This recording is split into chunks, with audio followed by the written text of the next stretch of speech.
नमस्कार मित्रों, आपका स्वागत है आपके अपने YouTube channel target with A K. Verma पर। आज हम यूपी टेट अक्टूबर 2017 का पर्यावरण अध्ययन का पेपर सॉल्व करने जा रहे हैं। हमारा पहला प्रश्न है, एगमार्क का संबंध है। जो एगमार्क होता है उसका संबंध किससे है? गुणवत्ता से, पैकेजिंग से, संसाधन से या उत्पादन से। एगमार्क एक प्रमाण चिन्ह है जो भारत में कृषि खाद्य पदार्थों पर लगाया जाता है और यह खाद्य पदार्थों की गुणवत्ता के प्रतीक को दर्शाता है, इसलिए इसमें विकल्प नंबर हमारा पहला राइट रहेगा। गुणवत्ता से एगमार्क का जो संबंध है वो गुणवत्ता से है। दूसरा प्रश्न है, आर्सेनिक द्वारा जल प्रदूषण सर्वाधिक है। आर्सेनिक द्वारा जो जल प्रदूषण होता है वो सर्वाधिक कहाँ होता है? उत्तर प्रदेश, मध्य प्रदेश, बिहार या पश्चिम बंगाल। तो आर्सेनिक जो है एक गंधहीन एवं स्वाद रहित उपधातु है जो पृथ्वी के सतह के नीचे प्रचुर मात्रा में पाई जाती है और इसके द्वारा जो सर्वाधिक जल प्रदूषण होता है वो पश्चिम बंगाल में होता है। अगले प्रश्न की ओर बढ़ते हैं। वन्य जीव सुरक्षा अधिनियम पारित किया गया 1960 में, 1962 में, 1972 में या 1975 में। तो भारत सरकार द्वारा वन्य जीवों के अवैध शिकार को रोकने हेतु एवं पौधों के संरक्षण हेतु भारत सरकार द्वारा भारतीय वन्य जीव संरक्षण अधिनियम जो है वो 1972 में पारित किया गया। अगले प्रश्न की ओर बढ़ते हैं। दूध से दही बनने की प्रक्रिया को कहते हैं प्रकाश संश्लेषण, आसवन, किण्वन या स्टेरिलाइजेशन। तो इसमें जो हमारा विकल्प नंबर कौन सा सही होगा? तो दूध से दही बनने की जो प्रक्रिया है वो किण्वन कहलाती है। विकल्प नंबर इसमें हमारा तीसरा राइट रहेगा। अगले प्रश्न की ओर बढ़ते हैं।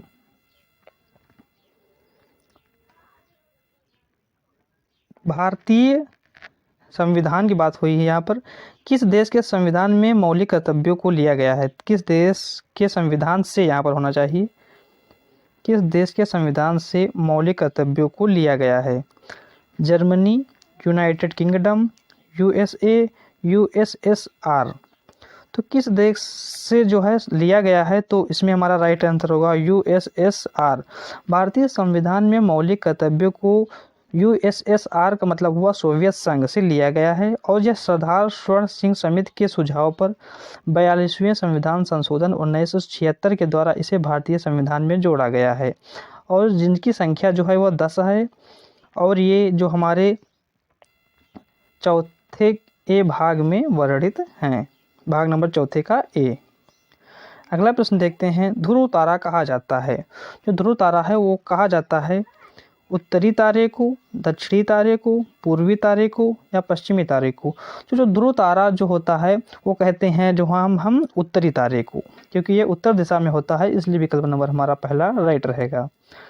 नेक्स्ट प्रश्न की ओर बढ़ते हैं। भारत में प्रोजेक्ट टाइगर प्रारंभ किया गया 1972, 1973, 1981 या 1985। तो बाघों की घटती संख्या को देखते हुए इसके संरक्षण हेतु भारत सरकार द्वारा 1973 में प्रोजेक्ट टाइगर की शुरुआत की गई। आरंभ में केवल इसके अंतर्गत केवल 9 बाघ अभ्यारण्य सम्मिलित थे, लेकिन वर्तमान में इनकी संख्या जो है वो 32 हो गई है और इसमें जो हमारा राइट आंसर होगा वो 1973। और वर्तमान में इनकी संख्या जो है वो 32 है। बाघ अभ्यारण्यों की संख्या वर्तमान में 32 है।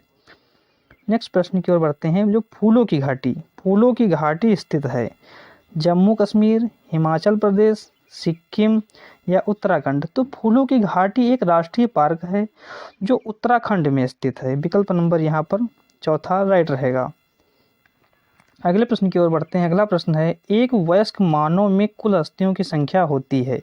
एक वयस्क मानव शरीर में जो अस्थियों की संख्या वो कितनी होती है? 305, 275, 206 या 175। तो मानव अस्थि शरीर का आंतरिक भाग होता है और जन्म के समय जो बच्चों में अस्थियों की संख्या होती है वो होती है 270। लेकिन एक वयस्क की बात हो रही है तो इसमें जो हमारा राइट आंसर होगा वो होगा 206। एक वयस्क में 206 अस्थियाँ जो हैं वो पाई जाती हैं। अगला प्रश्न है, ग्रीन पीस इंटरनेशनल का मुख्यालय कहाँ है? ग्रीन पीस इंटरनेशनल का जो मुख्यालय है वो कहाँ है? न्यूयॉर्क, सिडनी, एम्स्टर्डम या नागासाकी। तो इसमें जो हमारा राइट आंसर रहेगा वो रहेगा एम्स्टर्डम। एम्स्टर्डम में जो है ग्रीन पीस इंटरनेशनल का मुख्यालय है। नेक्स्ट प्रश्न की ओर बढ़ते हैं। नेक्स्ट प्रश्न है, प्रकाश संश्लेषण के प्रकाशीय चरण के दौरान रिक्त स्थान का ऑक्सीकरण और रिक्त स्थान का अपचयन होता है। प्रकाश संश्लेषण के प्रकाशीय चरण के दौरान किसका ऑक्सीकरण और किसका अपचयन होता है? तो इसमें जो हमारा विकल्प है जल और NADP2 CO2 और जल या CO2 NADP2। तो DPH2 लास्ट विकल्प है CO2 NADPH2। तो प्रकाश संश्लेषण के प्रकाशीय चरण के दौरान जो है किसका ऑक्सीकरण और किसका अपचयन होता है? इसमें जो है जल का होता है ऑक्सीकरण और NADP का होता है अपचयन। अगला प्रश्न है हमारा, LPG के संदर्भ में क्या सही नहीं है? LPG के संदर्भ में क्या सही नहीं है? यह एक स्वच्छ ईंधन है, यह उच्च ऊष्मीयमान का है, यह नीली ज्वाला के साथ जलने वाला है, यह मीथेन उत्सर्जन करने वाला है। तो इसमें पूछा गया है क्या सही नहीं है। इस तरह के प्रश्नों को हमको ध्यानपूर्वक पढ़ना चाहिए कि कभी कभी विकल्प में पूछ लेता है कि क्या है क्या नहीं है, तो लास्ट पॉइंट तो हमें बहुत गहराई पूर्वक पढ़ना चाहिए। तो LPG के संदर्भ में क्या सही नहीं है? तो LPG जो है एक तरलीकृत पेट्रोलियम गैस है जो प्रोपेन एवं ब्यूटेन का मिश्रण होता है और ये एक स्वच्छ ईंधन नहीं होता है, इसलिए विकल्प नंबर हमारा पहला राइट रहेगा। यह एक स्वच्छ ईंधन है, ये विकल्प गलत है हमारा। अगला प्रश्न देखते हैं, जातियों की उत्पत्ति ओरिजिन ऑफ स्पीसीज एक रचना है। जो ये पुस्तक है, इन्होंने एक पुस्तक लिखी थी, इसके रचनाकार का नाम आपको बताना है। जातियों की उत्पत्ति ओरिजिन ऑफ स्पीसीज, अरस्तु, डार्विन, मेंडल या रॉबर्ट हुक। तो चार्ल्स डार्विन जो है एक ब्रिटिश प्रकृतिवादी भूविज्ञान और जीव विज्ञानी थे और उन्होंने जो है 1859 में एक पुस्तक लिखी जिसका नाम था ओरिजिन ऑफ स्पीसीज, जातियों की उत्पत्ति। तो इसमें जो हमारा विकल्प नंबर दूसरा राइट रहेगा क्योंकि इस पुस्तक के लेखक जो है वो डार्विन जी हैं। अगला प्रश्न है, मकर रेखा के विषय में बताया गया है 23.5 अंश, 22.5 अंश, 23.5 अंश साउथ, 23 अंश साउथ। तो मकर रेखा का विस्तार आपको बताना है। तो मकर रेखा जो होती है दक्षिणी गोलार्ध में भूमध्य रेखा के समांतर जो है 23.5 अंश जो है दक्षिण की ओर होती है, इसलिए विकल्प में हमारा राइट आंसर होगा यहाँ पर विकल्प नंबर तीसरा। विकल्प नंबर तीसरा सही रहेगा, लेकिन यहाँ पर गलत लिख गया है, तो 23.5 अंश होगा। 23 सही, 1/3 नहीं होगा, 1/2 होगा। साउथ पोल, मकर रेखा का जो विस्तार होता है वो 23.5 अंश साउथ पोल की ओर होता है। अगला प्रश्न है हमारा, अंतर्राष्ट्रीय न्यायालय इंटरनेशनल कोर्ट का जो मुख्यालय है वो क्या है, कहाँ है? जिनेवा में है, हेग में है, न्यूयॉर्क में है या पेरिस में है। तो अंतर्राष्ट्रीय न्यायालय जो है संयुक्त राष्ट्र संघ का एक प्रधान जो है न्यायिक संस्था है। जो संयुक्त राष्ट्र संघ है उसकी एक प्रधान न्यायिक संस्था है जिसकी स्थापना जो है वो 1945 में हुई थी और इसका जो मुख्यालय है वो नीदरलैंड के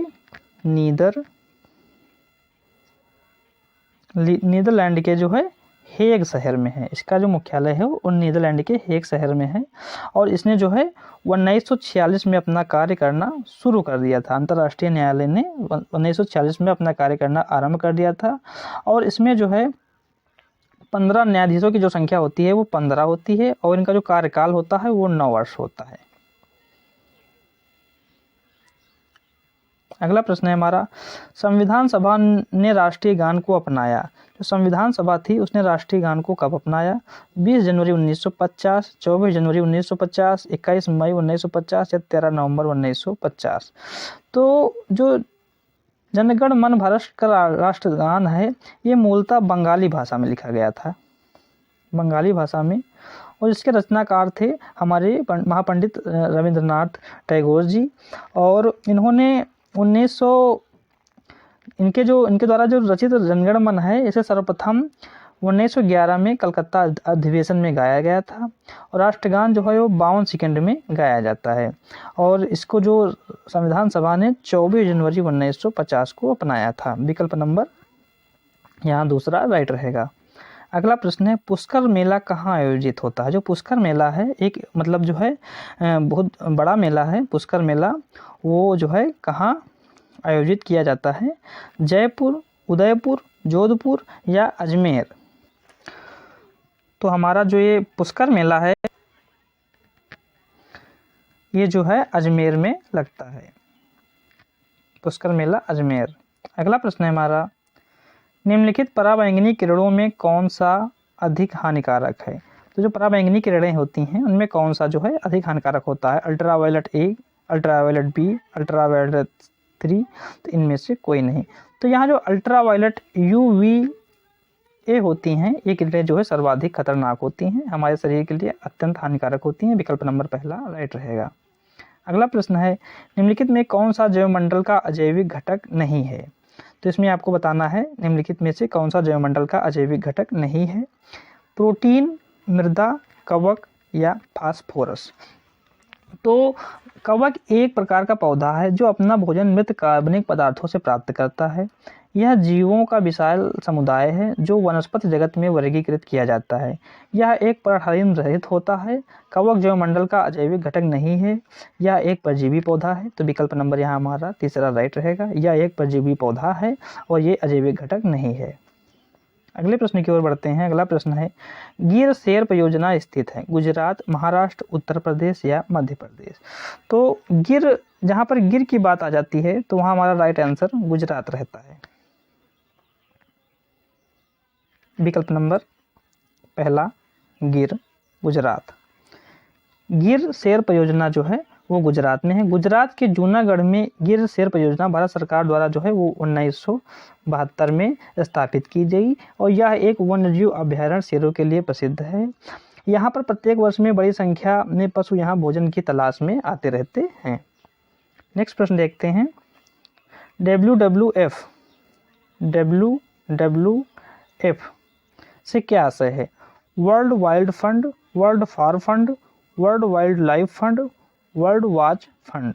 तो वर्ल्ड वाइल्ड लाइफ फंड जो है इसका राइट आंसर होगा। WWF का जो राइट आंसर होगा वर्ल्ड वाइल्ड लाइफ फंड।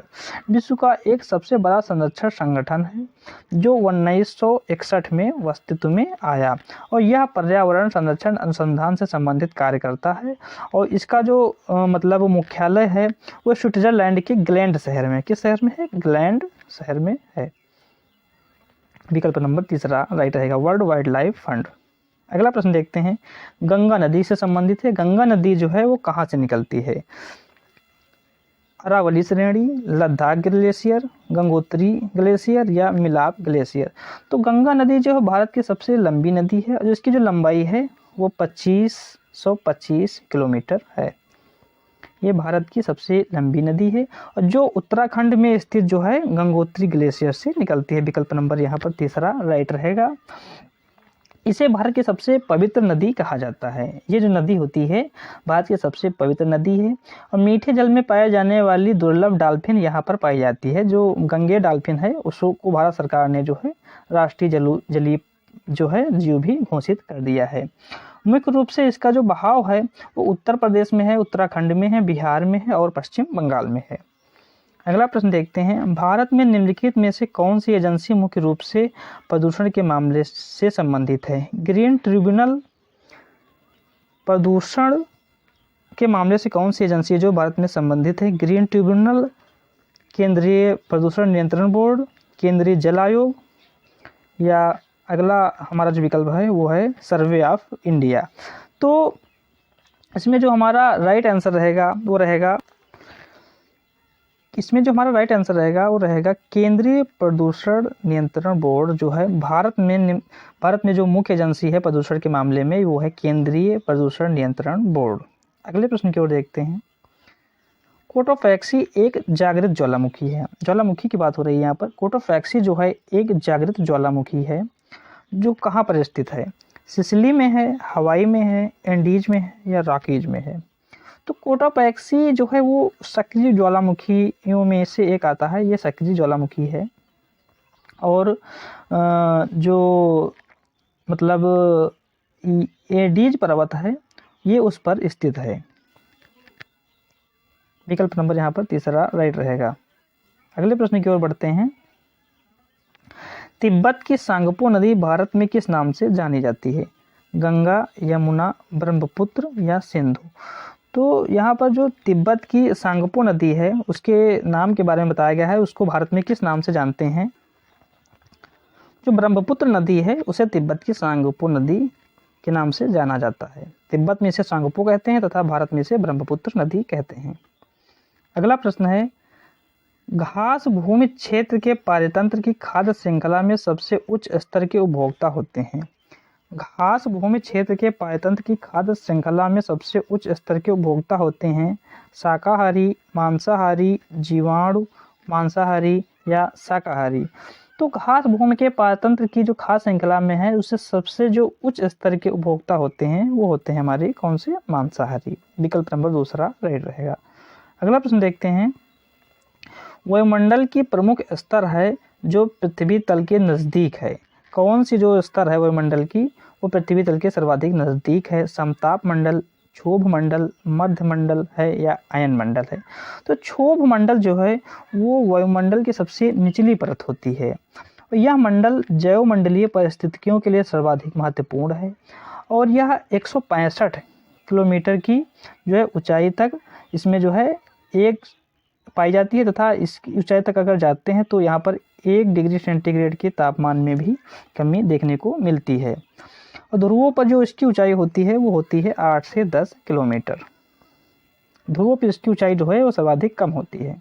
अगला प्रश्न देखते हैं, संयुक्त राष्ट्र सुरक्षा परिषद में स्थायी सदस्यों की संख्या कितनी होती है? जो संयुक्त राष्ट्र सुरक्षा परिषद होती है उसमें सदस्यों की संख्या जो स्थायी होते हैं वो कितनी होती है? 3, 4, 5 या 6? तो संयुक्त राष्ट्र संघ की सुरक्षा में परिषद में जो संख्या होती है स्थायी सदस्यों की वो होती है 5 और इसमें जो देश होते हैं वो हैं अमेरिका, रूस, फ्रांस, चाइना और ब्रिटेन। कितने हुए? 1, 2, 3, 4, 1, 2, 3, 4 और 5 हो गए, जिसमें 5 सदस्य स्थायी होते हैं। अगला प्रश्न है, सरिस्का राष्ट्रीय उद्यान स्थित है पश्चिम बंगाल में, गुजरात में, राजस्थान में या असम में? तो सरिस्का जो राष्ट्रीय उद्यान है ये एक बाघ रिजर्व राजस्थान के अलवर जिले में स्थित है और यह अभ्यारण्य रिसस बंदर की आबादी के लिए प्रसिद्ध है। इसे टाइगर रिजर्व का दर्जा जो है 1955 में दिया गया और ये राजस्थान में है। विकल्प नंबर यहाँ तीसरा राइट रहेगा। अगला प्रश्न देखते हैं, पारिस्थितिकी तंत्र में ऊर्जा का मुख्य स्रोत है एटीपी, सूर्य प्रकाश, डीएनए या आरएनए? तो हम जानते हैं कि समस्त प्रकार की ऊर्जा का जो मुख्य स्रोत होता है वो सूर्य होता है। विकल्प नंबर यहाँ दूसरा राइट रहेगा।